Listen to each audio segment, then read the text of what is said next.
So acanthosis nigricans is such a common condition. We will see it every single day in the office to the extent that we may not comment on it every time we see it because it's almost a normal variation, but it's not.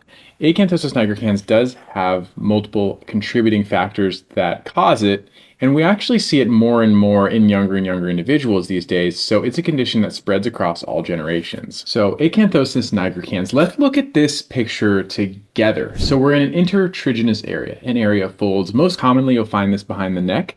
The skin here is thick, it's elevated, hyperpigmented plaques, kind of with accentuated skin lines. And this is a very classic appearance where the diagnosis is clinical, but there are microscopic changes that you can find as well. Right, and some people will describe this as a velvety appearance. And even sometimes you'll see an increased amount of skin tags in the setting of this acanthosis nigricans. Now, a lot of people will say, oh, this person has a quote unquote dirty neck. And this is not a dirty neck. There are conditions that can create actually a dirty neck. We call this terra firma dermatitis, terra firma formae dermatitis. And this is something that we'll wipe off simply with an alcohol pad. These are not the same thing. If you have a darker neck due to acanthosis nigricans, you are not dirty. There's something entirely different going on. Let's dive into this actual word because I think this is a common misconception even amongst medical people. Acanthosis means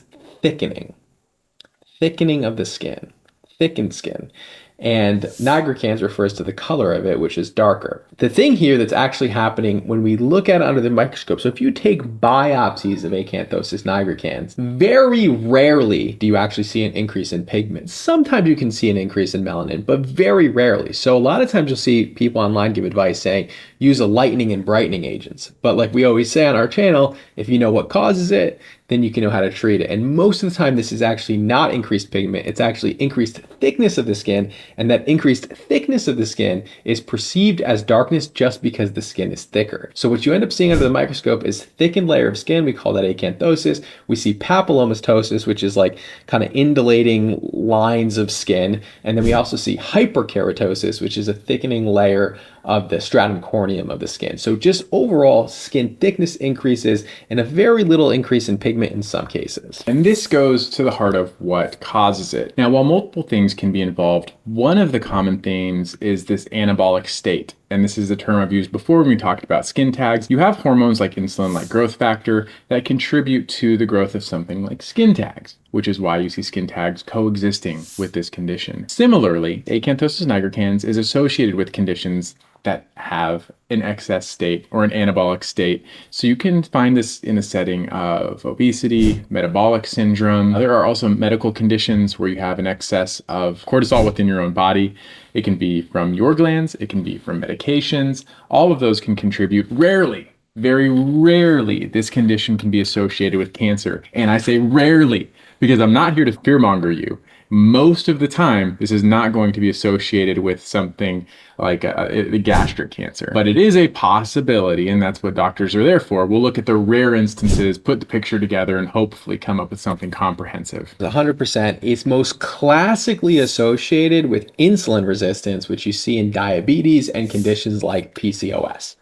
Now, in insulin resistance, what you do is you get a hyper or upregulated levels of insulin-like growth factors. And those insulin-like growth factors have receptors on the skin cells that can lead to this acanthosis and hyperkeratosis that's happening at the layer of the skin. You can also get upregulation of epidermal growth factors as well, but essentially it's that insulin resistance that often leads to thickening of the skin. And so depending on what studies you look at, diabetes is associated with this condition up to about 35% of the time. If all of a sudden you have this, it is worth going to see your primary care provider to see that there's not anything going wrong internally. And I think a key word there is actually sudden too. I think in any setting, it's reasonable to get it checked out, but a sudden eruption of this is actually, in my opinion, more likely to be indicative of something else going on as well. So with those cornerstone ingredients, like Dr. Shaw said, you have your retinoids. You have your retinols in a lot of over-the-counter products. Those can be helpful to increase skin cell turnover. You have prescription ingredients like tretinoin that you could use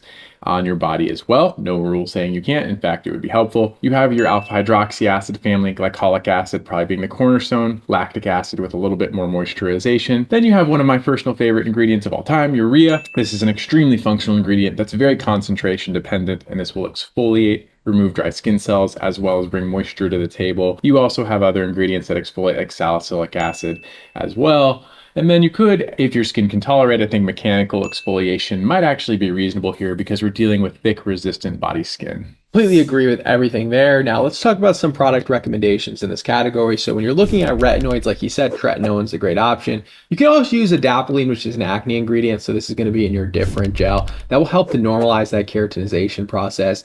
Lactic acid, again, a moisturizing, hydrating ingredient. We can see this in a product like amlactin, which can range anywhere from 12% to 15% lactic acid. That's going to both exfoliate and moisturize at the same time. Urea, there is an array of urea products on the market. We're seeing more and more, but when it comes to exfoliation, if the ingredient is not at least 10%, it's not having that exfoliation benefit. So if it's just sprinkled in there, it's low on the ingredient list, it's below the retinol on the ingredient list, it's very unlikely that it's actually having any exfoliation benefit on the skin. So you're looking at about 10% urea for this. Yeah. You go 10%. They do have some higher concentrations out there as well. Again, you're on thick body skin, so you could use Ebenal. I've talked about them before, but they have a 40% urea. I think it also might have salicylic acid in it, so that's a nice body product you can try here too. And then one of my favorite products, it's bougie, I get it. It is kind of expensive, but it's an extremely complete body product. It's like always right around. Wherever I'm shooting, it's there somewhere.